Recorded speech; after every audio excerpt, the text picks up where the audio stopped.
Hello friends, welcome back to my channel. आज हम करने वाले हैं क्लास 9 का चैप्टर ट्रायंगल का introduction part 2। Congruent figure. Two geometrical figures having exactly the same shape and size are known as congruent figure. कोई भी figure हो, उनकी जो शेप और साइज हो वो सेम हो, बिल्कुल सेम हो, एग्जैक्टली सेम हो, तो उसे हम कॉन्ग्रुएंट फिगर्स कहते हैं। वो जो फिगर एक दूसरों पर इम्पोज्ड हो जाए, सुपर इम्पोज्ड मतलब एक के ऊपर एक रख जाए, तो उसे हम कॉन्ग्रुएंट फिगर्स कहते हैं। In such figures one can be superposed, मतलब एक दूसरे के ऊपर बिल्कुल फिक्स्ड, ओवरलैपिंग ना हो, बिल्कुल भी एक दूसरे के ऊपर बिल्कुल फिक्स्ड रख जाएं, तो उन्हें हम and the other cover it, मतलब वो कवर इट, उसको कवर कर ले एग्जैक्टली, बिल्कुल ओवरलैप ना हो, तो उसे हम कॉन्ग्रुएंस कहते हैं। उसे हम कॉन्ग्रुएंस का जो सिंबल होता है वो ये होता है, ये डिनोट करते हैं हम कॉन्ग्रुएंस के सिंबल को। कॉन्ग्रुएंस ट्रायंगल क्या होते हैं? कोई भी दो फिगर है, वो उनकी जो शेप और साइज है वो इक्वल है, मतलब बिल्कुल सेम है, एग्जैक्टली सेम है, तो उसे हम कॉन्ग्रुएंट फिगर कहते हैं। Two line segment are congruent only when their length are equal. दो लाइन सेगमेंट जब ही कॉन्ग्रुएंट होते हैं जब उनकी लेंथ हो वो इक्वल हो। जैसे ये है, इसकी लेंथ मान ली ये 5 सेंटीमीटर है, इसकी भी 5 सेंटीमीटर है, ए बी की 5 सेंटीमीटर, सी डी की 5 सेंटीमीटर। तो जो ए बी है लाइन सेगमेंट वो कॉन्ग्रुएंट हो जाएगी सी डी के। थस ए बी ये सिंबल होता है लाइन सेगमेंट का। हमने लाइन एंड एंगल में ये पढ़ा है, अगर आपने वो वीडियो नहीं देखी है तो ज़रूर जाके देख ले। सी डी ये जो ए बी है वो कॉन्ग्रुएंट है सी डी के, ये कॉन्ग्रुएंस का साइन है, ये कॉन्ग्रुएंस का साइन लगा है। जो ए बी लाइन सेगमेंट है वो सी डी के कॉन्ग्रुएंट है, क्योंकि इनकी जो एक दूसरे के ऊपर सुपरपोज्ड हो जाएंगे, इसीलिए। Two angles are congruent only when their measures are equal. दो एंगल जब भी कॉन्ग्रुएंट होते हैं जब उनका जो मेजर हो वो इक्वल हो। मतलब ये एंगल मान लीजिए 30 डिग्री का है और ये भी 30 डिग्री का हो, तो ये एंगल्स कॉन्ग्रुएंट हो जाएंगे, क्योंकि इनका जो मेजर है वो क्या है 30 डिग्री, तो ये कॉन्ग्रुएंट हो जाएंगे। ये मेजर को ऐसे डिनोट करते हैं। तो angle A B C congruence angle D E F, angle A B C congruence angle DEF if measurement of angle ABC is equal to measurement of angle DEF। जो angle ABC है वो DEF के तभी congruence होगा जब उनका जो measurement होगा वो सेम इक्वल हो। कॉन्ग्रुएंट ट्रायंगल्स क्या होते हैं? Two triangles are congruent if and only if one of them can be made to superpose on the other so cover it exactly. जो ट्रायंगल जब भी कॉन्ग्रुएंस होते हैं जो वो एक दूसरे को सुपरपोज्ड कर ले, बिल्कुल ओवरलैप ना हो। जैसे ये ट्रायंगल है, इसके ऊपर मैंने एक और ट्रायंगल रख लिया, तो इसमें बिल्कुल ओवरलैपिंग हो रही है, नहीं हो रही है, ना कोई साइड इतनी निकल रही है। ये है, इसमें ओवरलैपिंग हो रही है, इसीलिए ये कॉन्ग्रुएंट ट्रायंगल नहीं होगा। ये ट्रायंगल है, इसके ऊपर मैंने एक और ट्रायंगल सुपरपोज्ड कर दिया, तो इसमें ओवरलैपिंग नहीं हो रही, वो एग्जैक्टली सेम शेप है, इसका सेम साइज है, तो ये कॉन्ग्रुएंट ट्रायंगल हो जाएंगे। जैसे इसका भी सेम शेप है, इनका भी सेम साइज है, तो ये कॉन्ग्रुएंट ट्रायंगल हो जाएंगे। Thus congruent triangle are exactly identical. इससे हम कॉन्ग्रुएंट ट्रायंगल को एग्जैक्टली आइडेंटिकल मतलब पहचान सकते हैं। यहाँ पे हम एग्जाम्पल 1 देखते हैं। If triangle ABC congruent triangle DEF then we have, अगर ट्रायंगल ABC DF के कॉन्ग्रुएंट हो जाएगा तो हमको क्या मिलेगा?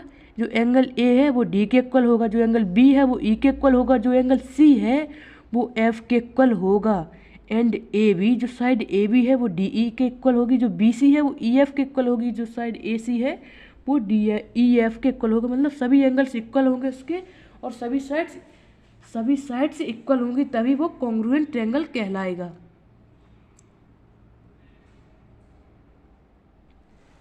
अब हम एग्जांपल 2 देखते हैं।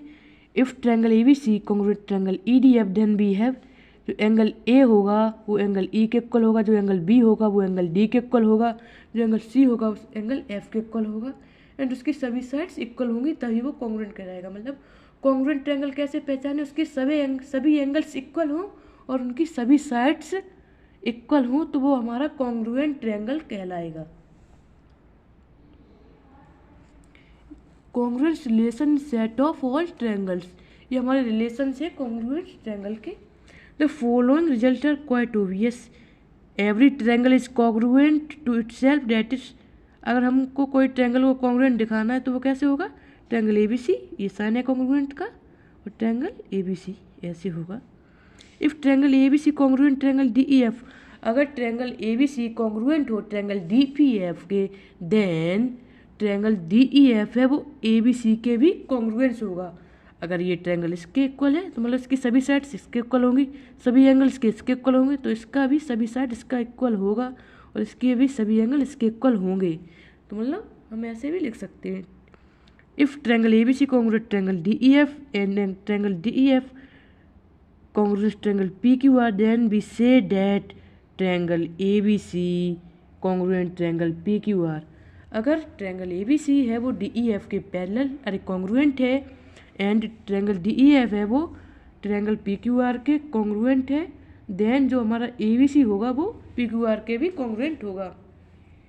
ये हमारा नोट पॉइंट है, इसको जरूर लिखना, बहुत इंपॉर्टेंट पॉइंट है। We shall use the abbreviation CPCT, हम एक जब ट्रायंगल को कॉन्ग्रुएंट करते हैं तो नीचे CPCT एक एब्रेविएशन को यूज करते हैं, जिसका जो मतलब होता है वो क्या होता है? Corresponding parts of corresponding triangle, जो करस्पॉन्डिंग पार्ट्स होते हैं करस्पॉन्डिंग कॉन्ग्रुएंट ट्रायंगल के, कॉन्ग्रुएंट ट्रायंगल है जैसे ये, तो इसके जो करस्पॉन्डिंग पार्ट होंगे, करस्पॉन्डिंग पार्ट्स क्या होते हैं? ये करस्पॉन्डिंग पार्ट सभी साइड्स और इसकी एंगल्स, ये हमारे पार्ट होते हैं ट्रायंगल के, तो उन इसकी जो फुल फॉर्म होती है वो ये होती है। अब हम ट्रायंगल की क्राइटेरिया पढ़ने वाले हैं। जो पहली क्राइटेरिया है वो SAS criteria for congruence of triangle. अगर हमको ट्रायंगल को कॉन्ग्रुएंस करना है तो हमको इस क्राइटेरिया से हम ट्रायंगल को कॉन्ग्रुएंस कर सकते हैं। तो वो क्या होती है? If two triangles have two sides, अगर दो ट्रायंगल के पास दो साइड है, इंक्लूडेड वन एंगल, और एक एंगल है वो इक्वल टू करस्पॉन्डिंग साइड्स, वो मतलब कोई ट्रायंगल है उसके पास दो साइड्स हैं AB, वो किसके इक्वल है? DE के, और जो AC है वो DF के इक्वल है, मतलब करस्पॉन्डिंग साइड्स के इक्वल हो, और एक एंगल 20 का एक एंगल, जो एंगल A है वो एंगल D के इक्वल हो, तो हम कहेंगे वो कौन सी क्राइटेरिया होगी? SAS, एक साइड एक एंगल और एक साइड, SAS, तो जिसमें एक साइड इस साइड के इक्वल हो और ये वाली साइड इसके और ये इसके, तो ये हमारा एंगल इसके इक्वल हो, तो इसी हमारी SAS क्राइटेरिया होती है, जिसमें दो साइड्स दूसरे ट्रायंगल्स के इक्वल हो और एक एंगल इक्वल हो, इंक्लूडेड वन एंगल, तो उसे हम SAS क्राइटेरिया कहते हैं। जैसे इसमें दिया भी है टू प्रूफ, हमको प्रूफ करना है ABC ट्रायंगल किसके कॉन्ग्रुएंट हो? ट्रायंगल DEF के। तो हम क्या करेंगे? जो प्रूफ क्या होगा इसका? प्लेस ABC, हमको जो ABC है हम उसको प्लेस करेंगे ओवर DEF के, ABC को हम DEF के ऊपर रखेंगे, और जो A है वो D के ऊपर रख जाएगा। हमें अगर इसको उठा के इस पर रखें तो A किसके ऊपर रख जाएगा? D के ऊपर, जो B होगा वो E के ऊपर, जो C होगा वो F के ऊपर रख जाएगा, and AB falls along DE। तो इसमें ये कहा है, तो हमारी जो AB होगा वो DE के इक्वल हो जाएगा, और एंगल A होगा वो एंगल D के इक्वल हो जाएगा, but AC equal to DF, अगर हमारी जो AC है वो DF के इक्वल है तो C will follow on F, जो हमारी जो C है वो F पे फॉल होगी। हमारा मतलब यही कहा है, जो इसको इसके ऊपर रखेंगे तो ये सुपरपोज कर जाएगा, तो एंगल A होगा वो D के इक्वल होगा, एंगल B होगा वो E के, एंगल C होगा वो F के, जो AB साइड होगी वो DE के इक्वल होगी, और AC होगी वो DF के इक्वल होगी, जो BC होगी वो EF के इक्वल होगी। तो हम इससे कह सकते हैं hence triangle ABC congruent triangle DEF। तो ये क्राइटेरिया होती है हमारी SAS। अब हम पढ़ने वाले ASA क्राइटेरिया। तो इसमें क्या होता है? इफ़ टू एंगल्स, ASA का मतलब होता है A for angle, S for side, A for angle, मतलब दो एंगल हो और एक साइड हो वो दूसरे ट्रायंगल के इक्वल हो, तो हम कह सकते हैं वो इसके कॉन्ग्रुएंस होगा। If two angles and include side of one triangle are equal to the corresponding two angles and including one side, अगर दो एंगल्स और एक साइड ट्रायंगल्स की इक्वल हो करस्पॉन्डिंग टू एंगल्स, मतलब दूसरे एंगल के करस्पॉन्डिंग, और इंक्लूडिंग वन साइड, मतलब एक साइड इस ट्रायंगल की ऐसे इक्वल हो, तो हम कह सकते हैं वो ट्रायंगल क्या होंगे, कॉन्ग्रुएंट्स होंगे। किस क्राइटेरिया से, ए ऐसे ए, तो ए ऐसे क्राइटेरिया हमारी ये होती है। अब हम पढ़ने वाले angle side criteria for congruent triangle. If two angle and any side of a triangles are equal, अगर कोई दो एंगल्स ये इस ट्रायंगल के इक्वल हो और कोई एक साइड इक्वल हो, तो हम कह सकते हैं वो ट्रायंगल इसके कॉन्ग्रुएंस है। तो यही हमारी एएस क्राइटेरिया होती है। अब हम पढ़ने वाले हैं साइड क्राइटेरिया। इसमें क्या होता है, कोई सभी तीन साइडों किसी ट्रायंगल के इक्वल हो। जैसे ये साइड है, इस ट्रायंगल में देख रहे हैं, तो जो मान लीजिए एक कोई ये ट्रायंगल है, कोई ये ट्रायंगल है, तो इसकी जो ये साइड है वो इसके इक्वल हो, ये साइड हो वो इसके इक्वल हो, और ये वाली साइड इसके इक्वल हो, मतलब तीनों साइड इक्वल हो करस्पॉन्डिंग, तो हम कहेंगे वो किस क्राइटेरिया से कॉन्ग्रुएंस हुए, एसएसएस, मतलब सभी साइड उसकी इक्वल हो। एसएसएस साइड मतलब इस ट्रायंगल की ये वाली साइड इस ट्रायंगल के इस वाली साइड के इक्वल है, और ये वाली साइड इसके इक्वल है, और ये वाली साइड इसके इक्वल है, और ये वाली साइड इसके इक्वल है। मतलब ये ट्रायंगल ABC है वो DEF के कॉन्ग्रुएंट है, क्योंकि जो इसकी ये वाली साइड है वो इसके इक्वल है, मतलब तीनों साइड इक्वल है। तो हम कह सकते हैं by SSS congruence criteria triangle ABC congruence triangle DEF। अब हम पढ़ने वाले हैं RHS क्राइटेरिया, जो हमारी लास्ट क्राइटेरिया है कॉन्ग्रुएंस RHS कॉन्ग्रुएंस ट्रायंगल की जो लास्ट क्राइटेरिया है उसे पढ़ने वाले हैं। Two right angle triangle are congruent, अगर दो राइट एंगल ट्रायंगल जब ही कॉन्ग्रुएंट होंगे जब उनकी वन साइड, मतलब एक side and hypotenuse are respectively equal the corresponding side, तो जो एक साइड हो उसकी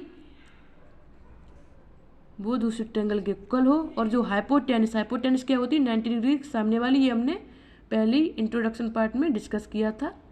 तो हाइपोटेनस दोनों ट्रायंगल की इक्वल हो, और कोई एक इंक्लूडेड वन साइड, कोई एक साइड इक्वल हो, और एक एंगल 90 डिग्री हो, तो हम उसे कहेंगे ये ट्रायंगल RHS क्राइटेरिया से कॉन्ग्रुएंस है। ये हमारी लास्ट RHS क्राइटेरिया है। Thank you friends, please like subscribe my channel.